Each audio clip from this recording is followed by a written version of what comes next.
মানুষের মাথার ভেতর লুকিয়ে আছে এক বিস্ময়কর জগৎ। এই জগৎটির নাম মস্তিষ্ক।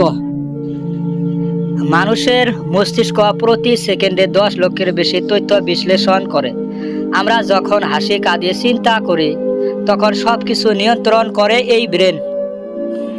বিজ্ঞান বলে আমাদের ব্রেন 80-90 বিলিয়ন নিউরন নিয়ে তৈরি। প্রতিটি নিউরন এমনভাবে সংযুক্ত যেন মাথার ভিতরে একটা মহাবিশ্ব। কিন্তু আপনি কি জানেন, কোরআন 1400 বছর আগেই মানুষকে চিন্তা করতে বলেছে। সূরা আরাফ 179 আয়াতে বলা হয়েছে, তাদের হৃদয় আছে কিন্তু তারা তা দিয়ে বোঝে না, চোখ আছে কিন্তু দেখে না, কান আছে কিন্তু শোনে না। এটাই প্রমাণ করে চিন্তা করার ক্ষমতা সবচেয়ে বড় নিয়ামত। মস্তিষ্ক শুধু বুদ্ধির কেন্দ্র নয়, এটি নিয়ন্ত্রণ করে আমাদের ঈমান, চিন্তা ও নিয়ত। তাই কোরআন বারবার বলে, তোমরা কি চিন্তা করো না?